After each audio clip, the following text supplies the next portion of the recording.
नमस्कार मित्रांनो, या लास्टच्या व्हिडिओमध्ये आपण एक्सक्रिशनचा चौथा पार्ट घेऊया आणि या व्हिडिओमध्ये आपला चॅप्टर संपून जाईल.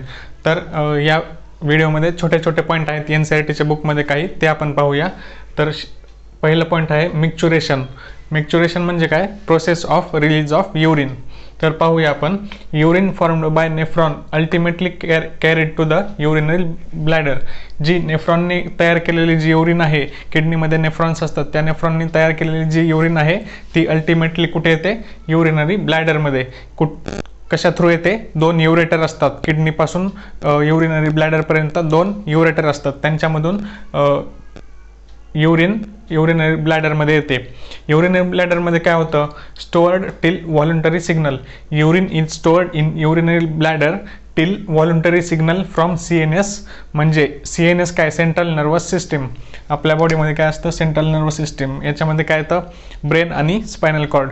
आता CNS कडून जोपर्यंत सिग्नल येत नाही, व्हॉलंटरी सिग्नल असतं ते, म्हणजे इच्छेनुसार असतं आपल्या. व्हॉलंटरी सिग्नल जोपर्यंत CNS पासून व्हॉलंटरी सिग्नल जात नाही ब्लॅडरला, तोपर्यंत काय होती? युरिन स्टोअर होते. कुठे? ब्लॅडरमध्ये. आता सिग्नल कसं इनिशिएट होतं? Signal initiated by stretching of bladder as it gets filled. आता जसजशी युरिनरी ब्लॅडरमध्ये युरिन स्टोअर होत राहील, अजून जास्त युरिन झाली की स्ट्रेचिंग होते ब्लॅडरची, आणि ती ब्लॅडरची स्ट्रेचिंग झाल्यामुळे काय होतं? सिग्नल CNSला जातो, सिग्नल इनिशिएट होतो. आता ब्लॅडर, युरिनरी ब्लॅडरच्या वॉलवर काय असतात? Stretch receptors. म्हणजे युरिनरी ब्लॅडर स्ट्रेच झाली की ते रिसेप्टर्स ॲक्टिवेट होतात. काय होतं? Stretch receptors on the wall of the bladder they send. काय करतात मग ते? स्ट्रेच रिसेप्टर ॲक्टिवेट झाल्यानंतर सेंड सिग्नल टू CNS. CNSला काय करतात? ते सिग्नल पाठवतात की युरिनरी ब्लॅडर फुल झाले. आता CNS काय करणार? मग CNS कडे सिग्नल गेले की युरिनरी ब्लॅडर फुल झाले. आता CNS काय करणार? CNS passes on motor signal, motor message. CNS काय करतो? वापस युरिनरी ब्लॅडरकडे एक मेसेज पाठवतो. त्याला काय म्हणणार आपण? Motor message. कारण काम करायचं युरिनरी ब्लॅडरला काहीतरी. युरिनरी ब्लॅडरमध्ये मसल्स असतात, स्मूथ मसल्स असतात, त्या मसलला तो सिग्नल पाठवतो, मेसेज पाठवतो. कोण? CNS. कसा मेसेज पाठवतो? तर काय होतं? CNS passes on motor signal and initiate the contraction of smooth muscles of bladder. जेव्हा CNS कडून ब्लॅडरला जो मेसेज येतोय, न्यूरल सिग्नल येतोय, त्यांच्यामुळे काय होतं? Contraction of smooth muscles.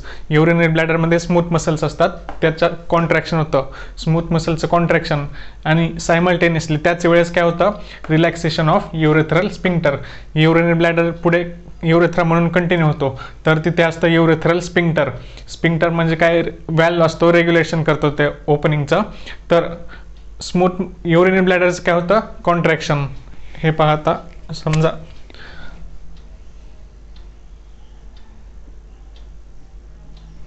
आपण समजा ही युरिनरी ब्लॅडर पकडली, कन्सिडर केली, आणि हे आहे युरेथ्रा. तर हे फुल झालंय, कॉन्ट्रॅक्शन, युरिनरी ब्लॅडरचं कॉन्ट्रॅक्शन होणार, आणि इथे जो युरेथ्रल स्पिंक्टर आहे त्याचं काय होणार? रिलॅक्सेशन होणार. याचं कॉन्ट्रॅक्शन होणार आणि युरेथ्रल स्पिंक्टरचं रिलॅक्सेशन होणार. तेव्हा युरिन बाहेर जाणार युरिनरी ब्लॅडरमधून. मिक्चुरेशन पाहूया. मिक्चुरेशन काय? Process of release of urine is called as micturition. आणि मिक्चुरेशन रिफ्लेक्स काय आहे? Neural mechanism causing the process of release of urine. म्हणजे मिक्चुरेशन काय? प्रोसेस आहे. मिक्चुरेशन रिफ्लेक्स काय? Neural mechanism. जे न्यूरल सिग्नल येतं CNS कडून ब्लॅडरला, त्याला आपण म्हणतो micturition reflex. Adult human secretes or excretes 1 to 1.5 litre urine per day. Adult human, normal healthy human जो असतो, त्याच्यामध्ये 1 ते 1.5 लिटर युरिन एक्सक्रीट केले जाते दररोज. युरिन कशी असते? Pale yellow colour, faint yellow colour, watery fluid, आणि ती ॲसिडिक असते, स्लाइटली ॲसिडिक. कारण pH काय असतो युरिनचा? 7च्या खाली असलं की pH ॲसिडिक असतं, आणि pH greater than 7 is called, we call it base. तर युरिनचा pH आहे 6, 7च्या कमी आहे, 7च्या कमी आहे, त्याच्यामुळे स्लाइटली ॲसिडिक म्हणू शकतो आपण. आणि युरिया किती रिलीज होतो? रोज एक्सक्रीट होतो 25 ते 30 ग्रॅम पर डे. एवढा युरिया रोज एक्सक्रीट केला जातो. आता युरिनमध्ये काही आपण असे कंपोनंट असतात की आपण युरिन टेस्ट करून त्याचे डिसीजचं डायग्नोसिस करू शकतो. डायग्नोस्टिक यूज आहे युरिनचा. Presence of glucose and ketone bodies in the urine, त्याच्यामुळे आपल्याला काय कळतं की त्या पेशंटला डायबिटीस झाला आहे असं कळतं. जर प्रेझेन्स ऑफ ग्लुकोज म्हणजे ग्लुकोजमध्ये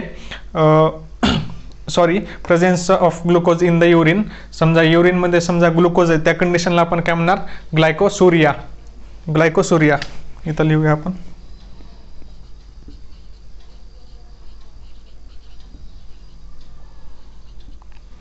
Presence of glucose in urine is called as glycosuria and presence of ketone bodies is called as ketonuria. So these two conditions if present in patient, that patient is considered to have diabetes mellitus. आजच्या व्हिडिओमधला आपण दुसरा point पाहूया, role of other organs in the excretion. एक्सक्रिशनमध्ये फक्त kidneys help करत नाही तर other organs पण हेल्प करतात. Other than kidney the lungs, liver and skin help in the excretion process. कोणकोणते ऑर्गन सांगा? किडनी तर आहेच मेन ऑर्गन, तर दुसरं काय, लंग, लिव्हर अँड स्किन. लंगचं पाहूया आपण. लंग काय करणार, it secretes the large amount, it excretes the large amount of the CO2. It आपण एक्झेल करतो, आपण श्वास बाहेर सोडतो, त्यातून तो कार्बन डायऑक्साईड बाहेर जातो. Large amount of carbon dioxide released, किती, 200 ml पर मिनिट. एका मिनिटामध्ये 200 ml carbon dioxide averagely release केला जातो. आणि लंग्स आपल्या श्वासामधून काय, वॉटर पण बाहेर जातं, वॉटर अँड CO2 बाहेर टाकला जातो. लिव्हर काय, लार्जेस्ट ग्लँड. दुसरं काय, लिव्हर पाहूया. लिव्हर काय, largest Gland in the body, तुम्हाला डायजेशनमध्ये पण सांगितलं होतं. लिव्हर काय, आता लिव्हर काय सिक्रेट करणार, बाईल कंटेनिंग सबस्टन्सेस लाईक बिलिरुबिन, बिलिवर्डिन. हे काय आहेत, बिलिरुबिन, बिलिवर्डिन काय आहेत, बाईल पिगमेंट्स आहेत. Cholesterol, degraded steroid hormones, drugs, vitamins, हे कोण सिक्रेट करणार, लिव्हर. लिव्हर काय काय सिक्रेट करणार, बाईल कंटेनिंग सबस्टन्सेस लाईक बिलिरुबिन, बिलिवर्डिन. दुसरं काय, cholesterol, degraded steroid hormones and vitamins and drugs. And most of these substances pass with the digestive waste. या लिव्हरने जे सिक्रेट केलेले वेस्ट आहे, एक्सक्रिटरी वेस्ट आहे, त्यातले most of the substances passed in the digestive waste or stools or faeces. Skin काय, स्किनमधून काय असतं, स्किनमध्ये काय असतं, स्वेट ग्लँड्स आणि सिबॅसियस ग्लँड्स असतात. 2 ग्लँड्स असतात, स्वेट ग्लँड आणि सिबॅसियस ग्लँड. ह्यांच्या सिक्रेशनमधून काही सबस्टन्सेस इलिमिनेट होत असतात, एक्सक्रीट होत असतात. स्वेट ग्लँडचं काय आपण पाहूया. Sweat is produced by the sweat gland. स्वेटमध्ये काय काय असतं, आपला घाम जो म्हणतो त्याच्यामध्ये NaCl, small amount of urea and lactic acid, हे कंपोनंट्स स्वेटमध्ये असतात. स्वेटचं प्रायमरी फंक्शन काय आहे, cooling effect of the body through the surface. सरफेसवर जेव्हा आपल्याला घाम येतो आणि आपलं समजा आपल्याला हवा लागली तर आपल्याला काय होतं, थंडगार वाटतं, गार वाटतं, त्याला म्हणतो आपण कूलिंग इफेक्ट. प्रायमरी फंक्शन काय स्वेटचा, कूलिंग इफेक्ट. तर कूलिंग इफेक्ट सोबतच तो स्वेटमधून NaCl, small amount of urea and lactic acid हा एक्सक्रीट केला जातो. सिबॅसियस ग्लँड्स काय सिक्रेट करतात, सेबम. त्याच्या सिक्रेशनला काय म्हणतो आपण, सेबम. सेबम काय, आपल्या स्किनवर काय असतं, प्रोटेक्टिव्ह ऑइली कवरिंग. सेबम काय, प्रोटेक्टिव्ह ऑइली कवरिंग. तर सेबममधून काय काय एलिमिनेट होणार, eliminate the certain substances like sterol, hydrocarbons and waxes. यांच्या सेबममधून स्टिरॉल, हायड्रोकार्बन्स अँड वॅक्स हे सिक्रेट केलं जातं, एलिमिनेट केलं जातं, एक्सक्रीट केलं जातं. अशा प्रकारे हे 3 organs, lungs, liver and skin एक्सक्रिशनमध्ये हेल्प करतात. आपण आता पाहूया disorders of excretory system. Excretory सिस्टीमचे डिसऑर्डर्स पाहूया. पहिला आहे युरेमिया. युरेमिया म्हणजे काय, accumulation of urea in the blood. Accumulation of excess urea. Urea normally काय एक्सक्रीट केलं पाहिजे, पण एक्सक्रीट केला नाही, किडनीमध्ये काही बिघाड झाला, मालफंक्शन झालं किडनीमध्ये, त्याच्यामुळे युरिया ब्लडमध्ये जमा होऊ शकतो, ब्लडमध्ये ॲक्युम्युलेट होऊ शकतो. तर हा जमा झालेला युरिया काय असतो, एक्सेसमध्ये असतो, जास्त प्रमाणात असतो, तो हायली हार्मफुल असतो. ॲक्युम्युलेटेड युरिया ब्लडमध्ये तो हायली हार्मफुल असतो. It may lead to kidney failure. तर त्याने किडनीचं फंक्शन बंद पडू शकतं किंवा किडनी फेल होऊ शकते. तर अशा पेशंटमध्ये काय करतात, हिमोडायलिसिस केलं जाऊ शकतं. हिमोडायलिसिस कशासाठी उपयोगी आहे, जो ब्लडमध्ये एक्सेस युरिया जमा झाला आहे त्याच्यासाठी तो रिमूव्ह करण्यासाठी, युरिया रिमूव्ह करण्यासाठी हिमोडायलिसिस प्रोसेस केली जाते. हिमोडायलिसिस काय करतात, हिमोडायलिसिसमध्ये ब्लड काढतात कुठून, कन्व्हिनियंट आर्टरी. कन्व्हिनियंट आर्टरीमधून ब्लड काढलं जातं. त्या ब्लडमध्ये काय केलं जातं, अँटीकोॲग्युलंट म्हणजे ते ब्लड कोॲग्युलेट होऊ नये यासाठी अँटीकोॲग्युलंट यूज केलं जातं. अँटीकोॲग्युलंट ॲड करतात. अँटीकोॲग्युलंट कोणतं, हिपॅरिन इज अ नॅचरल अँटीकोॲग्युलंट. तर ब्लड काढतात कन्व्हिनियंट आर्टरीमधून ब्लड काढल्यानंतर अँटीकोॲग्युलंट सबस्टन्स ॲड करतात, हिपॅरिन ॲड केल्यानंतर ब्लड कुठे पास करतात, डायलिसिंग युनिटमध्ये. जी डायलिसिसची मशीन असते त्यामध्ये ब्लड ट्रान्सफर करतात.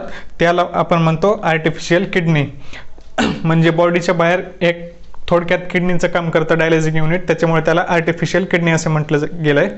तर त्या डायलिसिंग युनिटमध्ये काय असतं, it contains the coiled cellophane tube असते, सेलोफेनची ट्यूब असते त्याच्यामध्ये, जी tube surrounded by dialysing fluid. त्या ट्यूबच्या बाजूला काय असतं, एक फ्लुइड असतं. त्या फ्लुइडला आपण काय म्हणतो, डायलिसिंग फ्लुइड म्हणतो. त्या फ्लुइडचं वैशिष्ट्य काय आहे की त्याचं कंपोजिशन काय आहे, प्लाझ्मासारखंच कंपोजिशन असतं त्याचं. फक्त त्या डायलिसिंग फ्लुइडमध्ये काय नसतं, नायट्रोजनस वेस्ट अब्सेंट असते. Surrounded by the fluid. हे काय, सेलोफेन ट्यूबच्या बाजूला काय असतं, surrounded by the fluid called as dialysing fluid. And dialysing fluid which is similar to the plasma. म्हणजे प्लाझ्मामध्ये जे कंपोजिशन आहे तेच कंपोजिशन कुठे असणार, डायलिसिंग फ्लुइडमध्ये. मग काय नसणार, फक्त nitrogenous waste, without nitrogenous waste. याचा फायदा काय, आता सेलोफेन मेम्ब्रेन काय असतं, पोरस. म्हणजे त्या ट्यूबला मेम्ब्रेनला काय असतात, छिद्र असतात छोटे छोटे. त्याच्यातून काय होते, मुवमेंट ऑफ मॉलिक्युल्स काय होतात, ट्रान्सफर होतात. कुठून, सेलोफेन ट्यूबमध्ये जे आपण ब्लड घेतले आर्टरीमधून, त्यातील जे आपल्याला नायट्रोजनस वेस्ट रिलीज करायचे, बाहेर क्लिअर करायचं आपल्याला ब्लड, ते पोरस सेलोफेन मेम्ब्रेनमधून ते बाहेर जातात. कशामुळे, कारण movement of molecules occurs through concentration gradient. Movement of molecule based on the concentration gradient. आता कॉन्सन्ट्रेशन ग्रेडियंट इथे कसा तयार झाला आहे, कारण आपण जे ब्लड घेतलं आर्टरीमधून त्यात काय, युरिया आहे जास्त प्रमाणात, म्हणजे काय, नायट्रोजनस वेस्ट जास्त प्रमाणात आहे. आणि जे सेलोफेन ट्यूबच्या बाजूला जे डायलिसिंग फ्लुइड आहे त्याच्यामध्ये काय नाही आहे, युरिया नाही आहे, थोडक्यात नायट्रोजनस वेस्ट नाही आहे. म्हणजे ब्लडमध्ये जास्त आहे आणि डायलिसिंग फ्लुइडमध्ये कमी आहे. म्हणजे ट्यूबमध्ये जास्त काय आहे, सेलोफेन ट्यूबमध्ये नायट्रोजनस वेस्ट जास्त आहे आणि सेलोफेन ट्यूबच्या बाहेर म्हणजे डायलिसिंग फ्लुइडमध्ये काय, नायट्रोजनस वेस्ट नाही आहे. त्याच्यामुळे जास्त कडून कमीकडे मॉलिक्युल्स मूव्ह होणार, त्याला म्हणतात कॉन्सन्ट्रेशन ग्रेडियंट बेस्ड मूवमेंट. त्याच्यामुळे काय, डायलिसिंग फ्लुइडमध्ये काय नसतं, नायट्रोजनस वेस्ट ही अब्सेंट असते. त्याच्यामुळे सेलोफेन ट्यूबमधून, पोरस सेलोफेन मेम्ब्रेनमधून नायट्रोजनस वेस्ट डायलिसिंग फ्लुइडमध्ये जाणार आणि आपलं ब्लड क्लिअर होणार. आता क्लिअर झालेलं blood pump back to the body through vein after adding antiheparin. आता क्लिअर झालेलं जे ब्लड आहे ते पंप केलं जातं कुठे, वेनमध्ये वेनमध्ये ब्लड पास करण्याच्या आधी काय करतात, अँटीहिपॅरिन ॲड करतात. कारण इथे आपण काय केलं होतं, अँटीकोॲग्युलंट हिपॅरिन ॲड केलं होतं. म्हणजे हिपॅरिनला कॅन्सल करण्यासाठी अँटीहिपॅरिन ॲड करून ब्लड वेनमध्ये म्हणजे आपल्या बॉडीमध्ये वापस क्लिअर झालेलं ब्लड पाठवलं जातं. तर काही डिसीजमध्ये काय असतं, किडनी ट्रान्सप्लांटेशनची गरज असते. किडनी ट्रान्सप्लांटेशन काय असते की ज्या पर्सनमध्ये, ज्या पेशंटमध्ये किडनी फेल गेली आहे, म्हणजे काहीच काम करत नाही आहे, त्या पेशंटमध्ये नवीन किडनी म्हणजे किडनी ट्रान्सप्लांट हीच अल्टिमेट मेथड म्हणून वापरली जाते. तर किडनी ट्रान्सप्लांटेशनसाठी आपल्याला माहीत असायला पाहिजे की किडनीचा जो डोनर आहे तो काय, पेशंटचा एकदम क्लोज रिलेटिव्ह पाहिजे. कशामुळं क्लोज रिलेटिव्ह पाहिजे, कारण जे की आपली इम्युन सिस्टीम असते, पेशंटची जी इम्युन सिस्टीम आहे त्या इम्युन सिस्टीमने त्या किडनीला रिजेक्ट करू नये. म्हणजे मॅचिंग झाली पाहिजे किडनीची, ब्लड ग्रुपिंग ते टेस्ट केले जातं त्याच्यावर. तर अशा प्रकारे किडनी ट्रान्सप्लांट केली जाते. अजून काय असतं किडनीच्या डिसऑर्डर्समध्ये,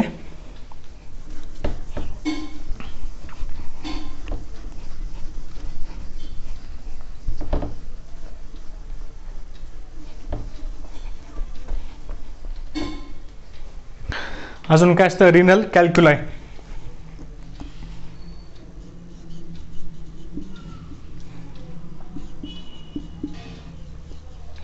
आणि ग्लोमेरुलोनेफ्रायटिस.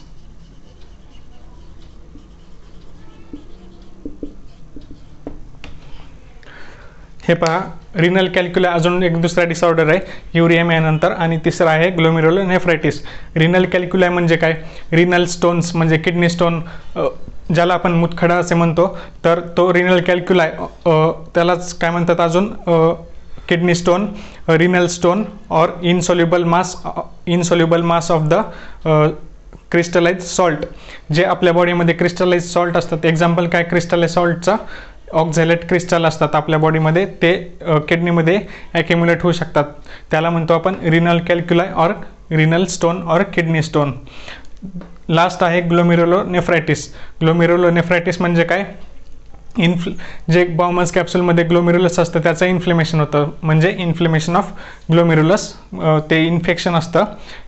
इन्फेक्शनमुळे काय होतं, inflammation of glomerulus is called as glomerulonephritis. तर धन्यवाद मित्रांनो, या ठिकाणी आपला एक्सक्रीशन हा चॅप्टर संपलेला आहे.